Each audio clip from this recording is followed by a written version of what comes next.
Radio IKIM, Inspirasi Infora Islami. Assalamualaikum warahmatullahi wabarakatuh. And a very good afternoon to the dear listeners of IKIM FM. Welcome back to the second episode of Global Muslim Matters. It is your getaway to the world of Muslim affairs across the globe. And it is a collaboration program between International Institute of Advanced Islamic Studies, IAIS Malaysia, with IKIM.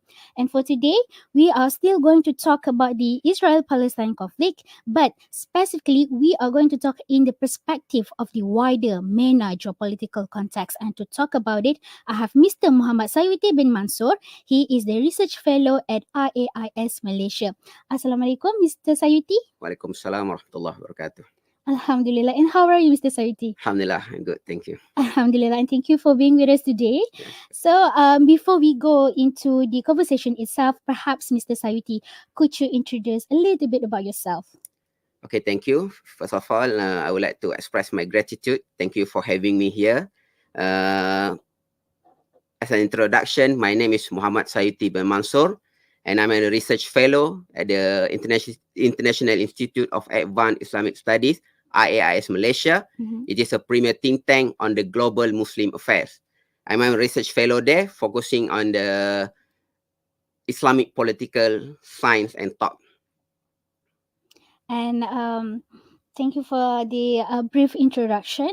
And let's go into the interview itself, into the Yeah, sure. conversation itself, Mr. Sayuti. Sure. So before we go in depth into the role of MENA, perhaps could you provide us some background on the geopolitical importance that Israel and Palestine hold for both the MENA region and the global community? Okay, thank you. Yes, right. First, we have to understand there is the Israel and Palestine location. It is a focal point in the MENA region, this Middle East and North Africa region. And it's carrying immense political significance. Why? First, this region has an overwhelming significance in cultural and religious terms, with Jerusalem serving as a holy city for Islam, Judaism, as well as Christianity. We know that for Muslim, we have Al-Aqsa Mosque there, the third holiest place in Islam. That's go the same with other religion as well. For example, among the Jews, they situated the Temple Mount. And also among the Christian, they situated the Church of the Holy Sepulchre, the holiest church in the Christian. And so any conflict that happen in that region, it will magnify the geopolitical complexities, and making any conflict within this region is not merely a territorial dispute. Why? Because sometimes the ideological and religious need for the place is more important than its geography. So that first. And second, on the strategic location, we cannot deny that the location of the Israel and Palestine is very strategic within the MENA region. Why? Because it serves as a crossroad connecting Africa, Asia, as well as Europe. And also, there are natural resources there. Obviously, oil. For example, the OPEC member countries in the MENA together, they represent about 58% of the proven crude oil reserve, as well as 43% of global total of proven gas reserve. And also, it's a vital intersection for major world trade route. The Gulf of the Aqaba, Red Sea, Suez Canal, as well as the Eastern Mediterranean. And this is among the world's most critical shipping lanes. For instance, Suez Canal is accounting for 10% of the world's total maritime trade. So it's very important in the context of the MENA region, as well as the location of the Palestine and Israel. And just now you mentioned that the significance of it, like basically in a bigger overview, it's due to its cultural and religion significance, and also its strategic location, specifically on the oil, right? So do you think, or perhaps that this significance explain why the US and Western countries consistently support Israel, even with the current ongoing conflicts? Okay, thank you. But first, I think I have to put in record that all of this serve as an explanation and by no means should it be a justification for the US to support the criminal state such as Israel. So although the US is always considered as the traditional ally to the Israel, US support is reflecting their own strategic interest in this region. When the first inception of Israel in 1948, the former US President Harry Truman was the first world leader to recognize Israel. This is right after World War II, and the Cold War is about to start. So it's the key battleground for the superpower hegemonic influence there. But even then, support for Israel was not unequivocal. So many US diplomats, especially those who serve in the Arab world, were uneasy to support Israel at the beginning. And why? First, obviously, they have their personal sympathy with the Palestinian struggle. And also the strategic consideration, because the US diplomat, they are hesitate to alienate the many Arab countries just for the sake of one small state of Israel. And also it's reflect the geopolitical reality during that time, the Soviet Union. So they're afraid that these Arab countries, if they alienate these Arab countries, they will fall to the Soviet sphere of influence, as already evidenced by Egypt under Jamal Abdel Nasser, Syria and Iraq under the Ba'ath Party, as well as North Yemen and etc. But as of now, the reality has changed. After the fall of Soviet, the US eventually emerged as the unipolar power. Now MENA region is predominantly under the US sphere of influence and domination. Only then the US give full support to the Israel. Why? It is partly rooted in the aftermath of 1967 war, in which Israel defeated the poorly led armies of Egypt, Syria, and Jordan, and occupied the rest of historical Palestine, as well as some territory from Syria and Egypt. Since then, the US has acted unequivocally to support Israel's military superiority in the region. And also now, Israel serves as a strategic asset for the US. So Israel continues to help the United States in dealing with their traditional security threat. So the US-Israel security cooperation dates back to the height of the Cold War, when the Jewish state came to be seen in Washington as a bulwark against Soviet influence in the Middle East and a counter to Arab nationalism.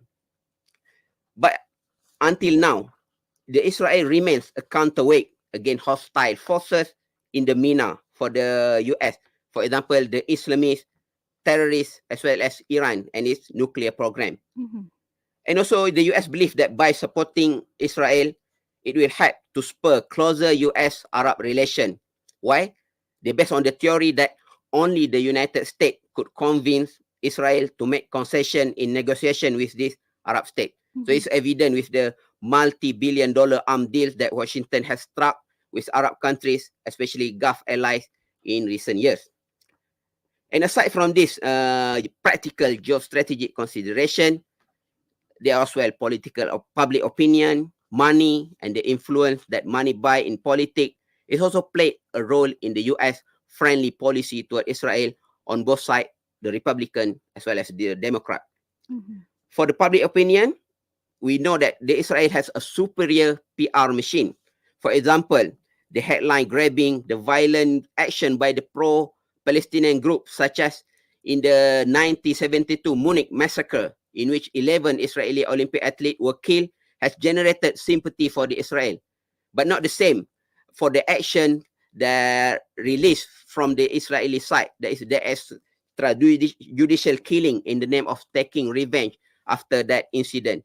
So it's obvious that UR has a very powerful PR machine to highlight on their cause and to downplay their atrocities. And second, on the political influence, there are numbers of organizations in the US that advocate for the US support of the Israel. The largest and most politically powerful is the American Israel Public Affairs Committee, AIPAC. AIPAC hold an annual conference in Washington, D.C. with about 20,000 attendees that feature personal appearances by top US politicians. Even President Joe Biden and former President Donald Trump have made appearance there. And as well, Israel Prime Minister Benjamin Netanyahu is also a regular attendee. And last, on the money politic.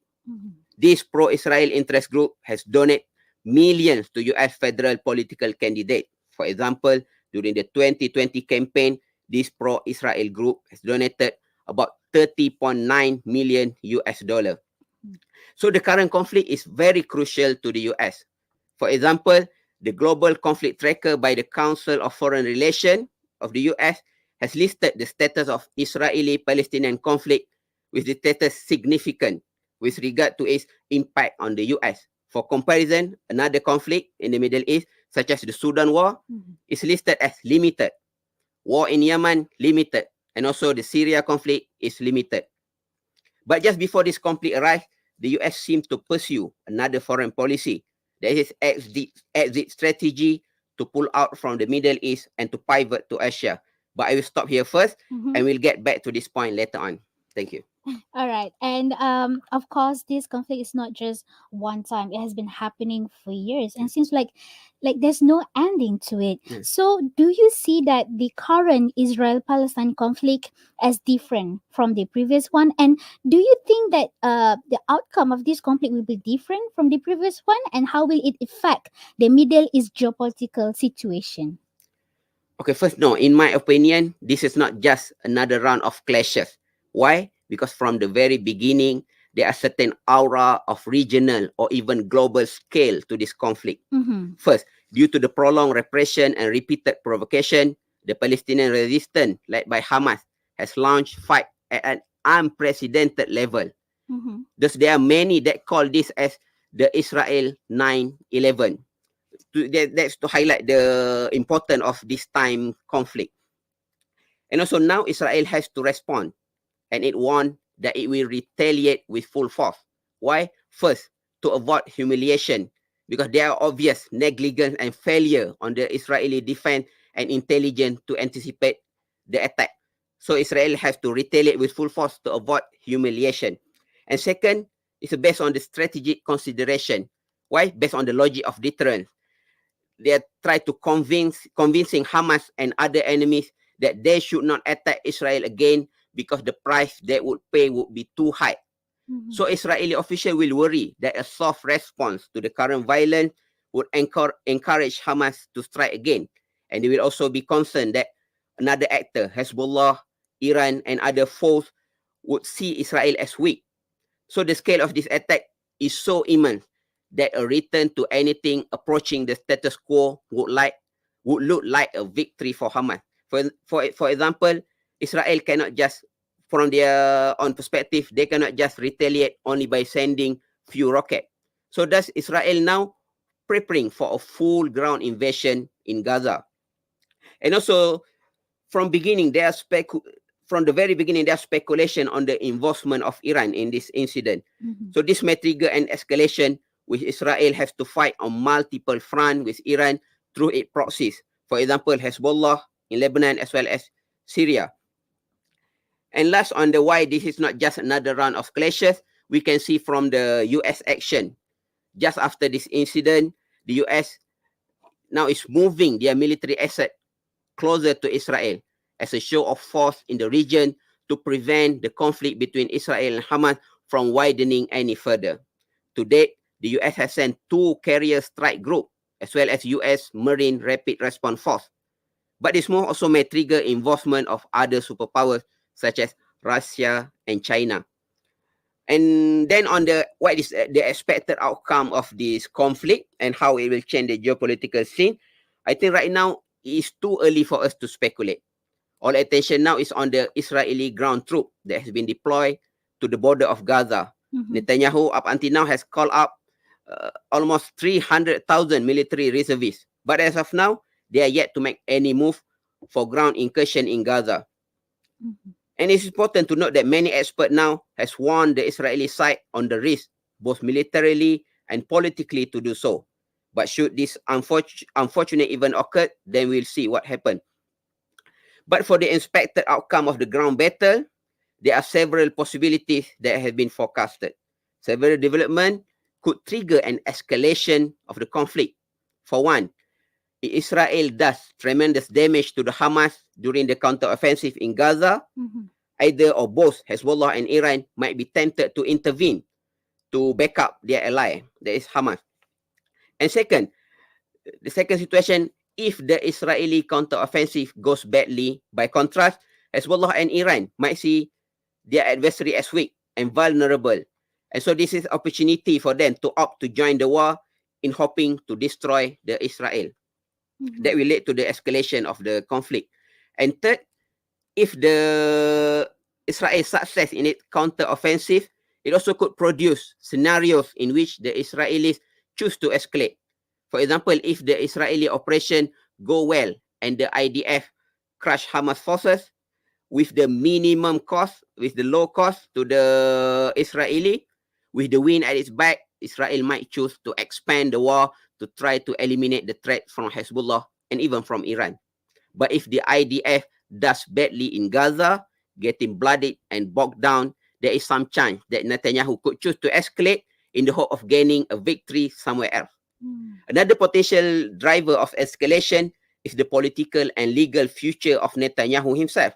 As we know, Netanyahu still faces the serious risk of going to jail on the corruption charges that has haunted him for years. So he will try to cling to power for as long as possible to avoid conviction. And if he lost against Hamas, he might decide that escalating outward is his best shot at preserving his authority. But the same analyst said that this is most unlikely than they've forecasted that this conflict will be moving toward de-escalation. Let's hope for that. As for the geopolitical outcome for this conflict, also at this point, it's too early to say anything, but a few things seem sure. First, it is the end of the US exit strategy to pull out from the Middle East. As I mentioned briefly earlier, right now, the US has pursued a new foreign policy that is to prepare to minimize their involvement in the Middle East in order to focus to the Asia-Pacific region to handle the threat from the new superpower, China. So US will prepare to broker, and now is preparing to broker a new balance of power in the Middle East that would allow Washington to downsize its presence and attention in the Middle East, while also ensuring that Beijing did not fill the void.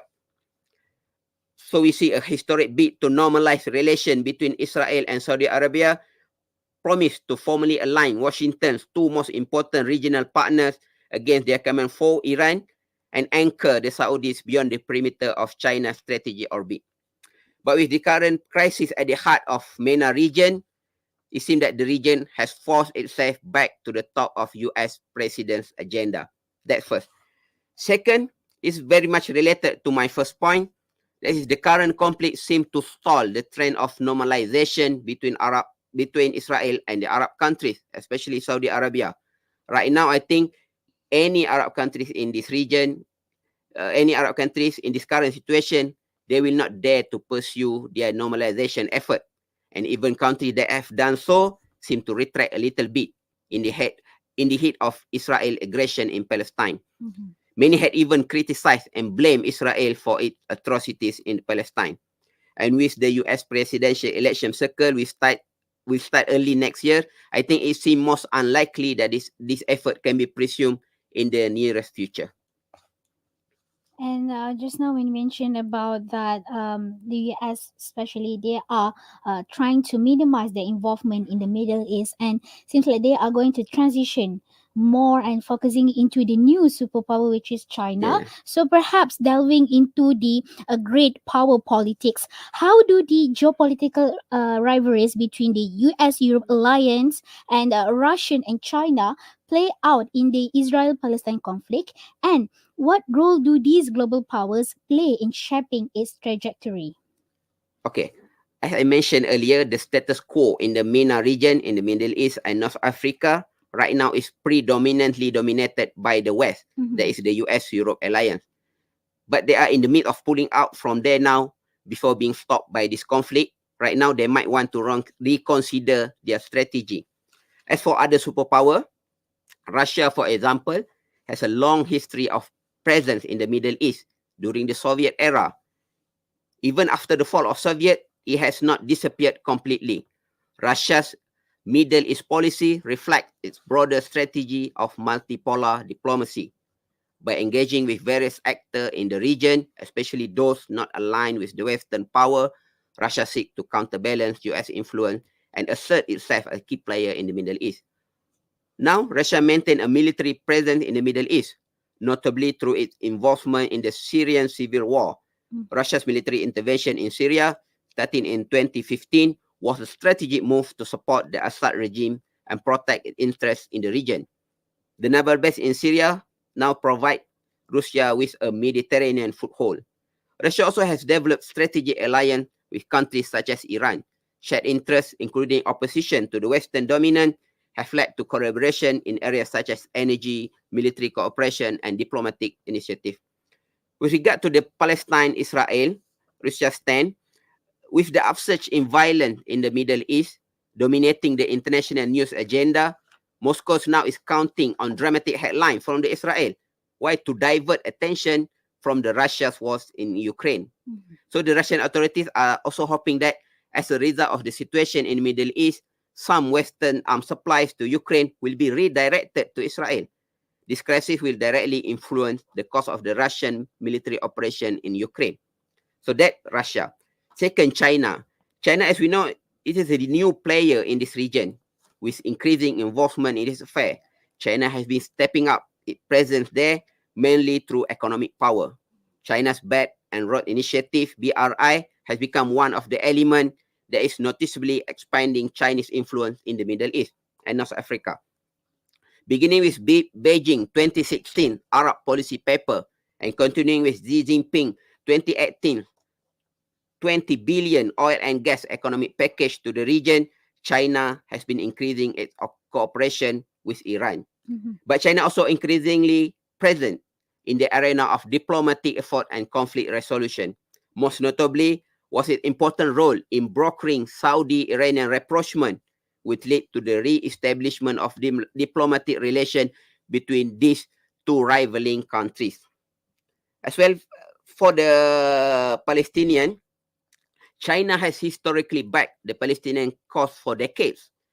In so doing, Beijing wished to be seen as a key supporter to the global south, which includes most Arab countries retaining friendly ties with China.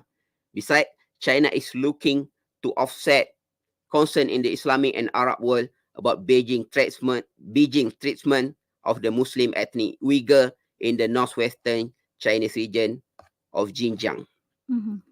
As for their impact on the Israel-Palestine conflict, for now, I believe their role are quite limited to the peacemaking effort.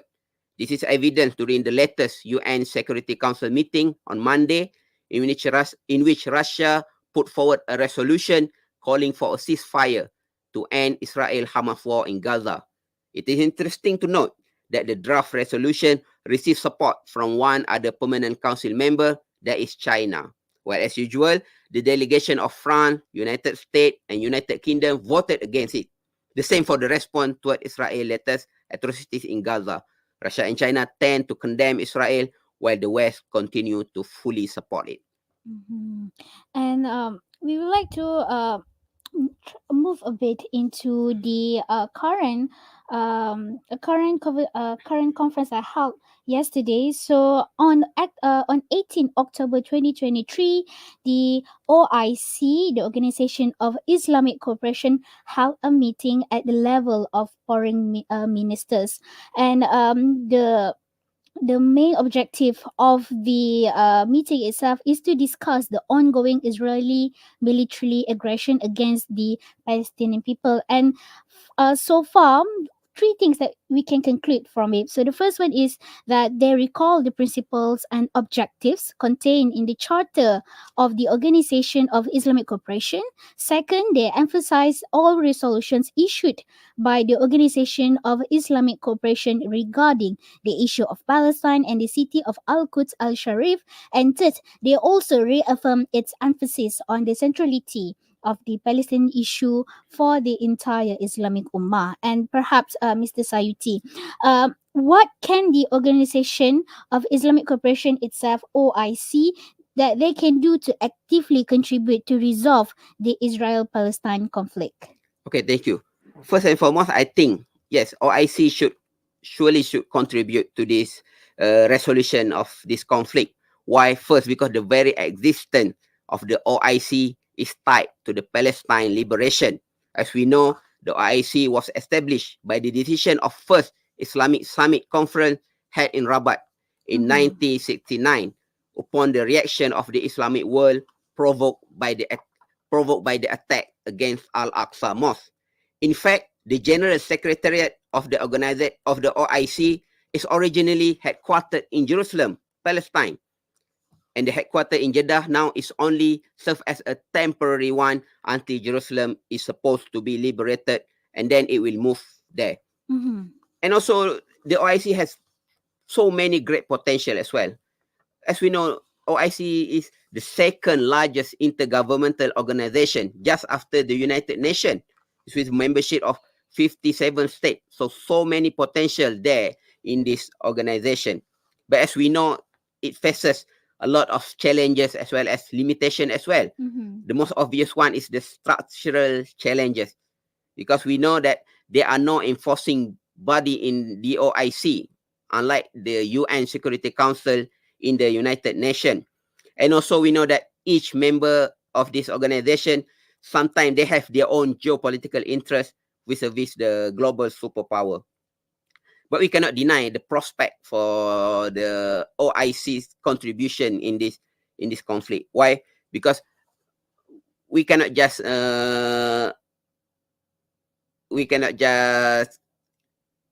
have a pessimist outlook to this organization, because if we see OIC has transformed itself in the past.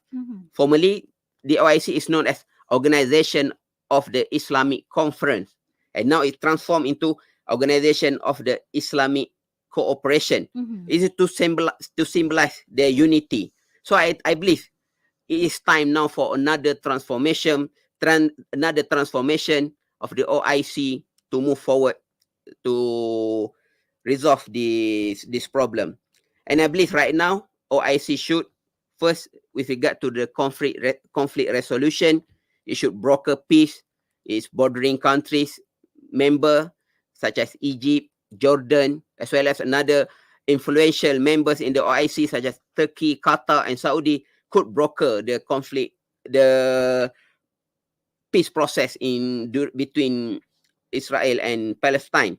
And also, I think another important contribution by the OIC member is with regard to the humanitarian aid and the rebuilding process. In this, I think the rich member of the OIC, for obviously the GCC countries, for example, can contribute their money to rebuild the Palestine, especially Gaza, after these atrocities. And last Wednesday, as you mentioned, during the OIC urgent meeting to discuss this conflict, Iran urged OIC members to sanction Israel, especially after Gaza hospital strike. So Tehran won and proposed an oil embargo and other sanctions to be imposed. And I think this is a very good idea for OIC to really act and not just issue condemnation. So right now, I think we'll see what happens in these few days with regard to the OIC. And as we are reaching the end of this interview, so considering the geopolitical struggle in the Middle East, how can the Muslim Ummah position itself strategically to help resolve the conflict, and what geopolitical factors should guide our collective approach in navigating this complex situation?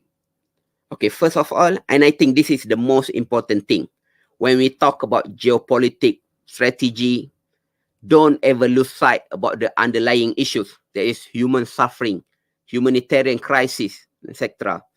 Because talking about geopolitics and all, we always look at the bigger picture, grand strategy, political interest. Sometimes we can even get excited following the development of an issue, reading the pattern, calculating our strategic interest, and etc. And we tend to lose sight and forget that there are real human life suffering in all this crisis and conflict. Sometimes we tend to trivialize all these things for the sake of bigger picture, as I mentioned just now. They are not the pawn to be sacrificed.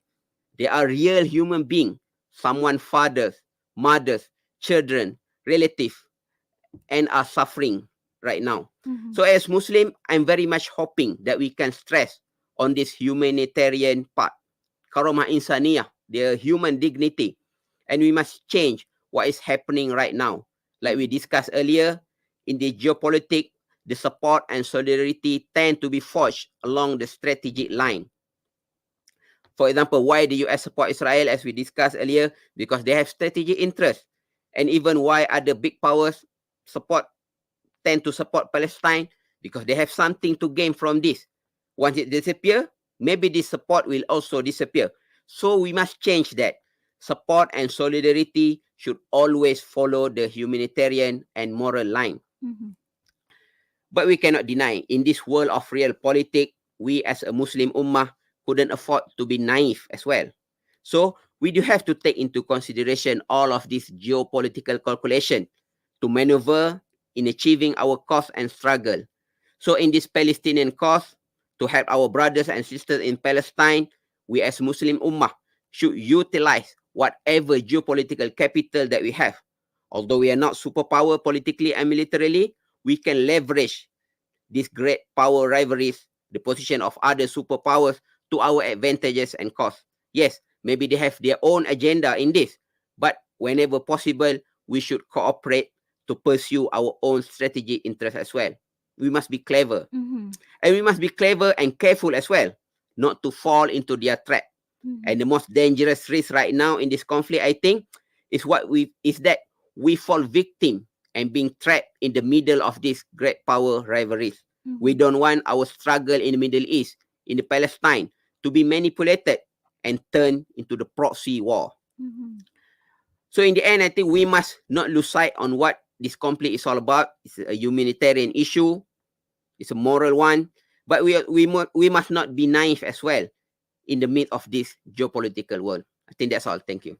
With that being said, thank you, Mr. Sayuti, for your valuable insights on the situation. And also a special thank you to our dear listeners for tuning in. We hope that this discussion will prove beneficial to those who have been following us, whether through radio or Facebook. Once more, thank you, Mr. Sayuti, for joining us in the studio. My pleasure. Assalamualaikum.